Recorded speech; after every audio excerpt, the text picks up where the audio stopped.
சொல்லணும். எங்கள் பள்ளி நாகப்பட்டினம் மாவட்டம் வேதாரண்யம் வட்டம் கோடியக்காடு ஊராட்சி பகுதியில் காட்டுக்குள் அமைந்த பள்ளிதான் எங்கள் சுந்தரம் அரசு உதவி தொடக்கப்பள்ளி. இப்பள்ளியானது 1951ஆம் ஆண்டு துவக்கப்பட்டது. இங்கே மீனவர்களும் உப்பள தொழிலாளிகளும் வசிக்கும் கிராமம் தான் இது. இப்பள்ளியில் தான் எனது தாத்தா படித்தார், எனது தந்தையார் படித்தார். இப்பொழுது நான் 3வது தலைமுறையாக படிக்கிறேன். எண்ணம் எழுத்தும் கண்ணெழுத்த கும்மென்பார்கள். அதற்கு தகுந்தார்கள் மாண்புமிகு தமிழக கல்வித்துறையால் அறிமுகப்படுத்தப்பட்ட எண்ணும் எழுத்தும் அதை பள்ளியில் தலைமை ஆசிரியரும் ஆசிரியர்களும் ஒருங்கிணைந்து கற்றுத் தருகிறார்கள். கொரோனா என்ற கொடிய நோய் வந்து 2 ஆண்டு வீட்டிலேயே முடங்கியிருந்தோம். கல்வி நிலை கேள்விக்குறியானது.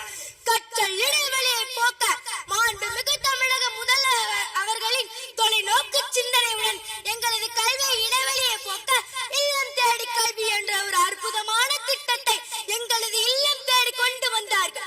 அது இன்றளவும் சிறப்பாக நடைபெற்று வருகிறது. பஸ்ஸை வந்திட 10 பறந்து போகும் என்பார்கள். கல்வி என்னும் கப்பலே கவரும் என்பார்கள்.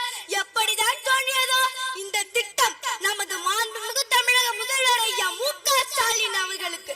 அதுதான் காலை உணவு திட்டம். இத்திட்டமானது எங்களுக்கு ஒரு வரப்பிரசாதம். அதிகாலையிலேயே வேலைக்கு செல்லும் எங்கள் பெற்றோர்களுக்கும் கவலையை போக்கிய ஒரு அற்புதமான திட்டம். இத்திட்டத்தில் எங்கள் பள்ளி தலைமை ஆசிரியர் எங்களுக்கு நிகராக மாணவ சீருடை அணிந்து எங்களோடு அமர்ந்து மாணவர்களுக்கு ஊட்டிவிட்டு தானம் உண்பதில் மகிழ்ச்சி தருகிறது. இது மட்டுமா, வயது முதிர்ந்தோருக்கு புதிய பாரதி தெரிவு திட்டம்.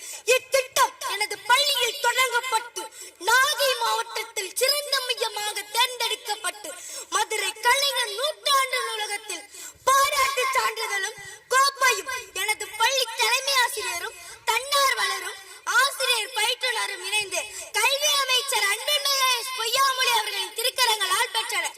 எமது பள்ளி மாணவர்கள் ஆங்கில அறிவுத்திறன் போட்டியில் கலந்து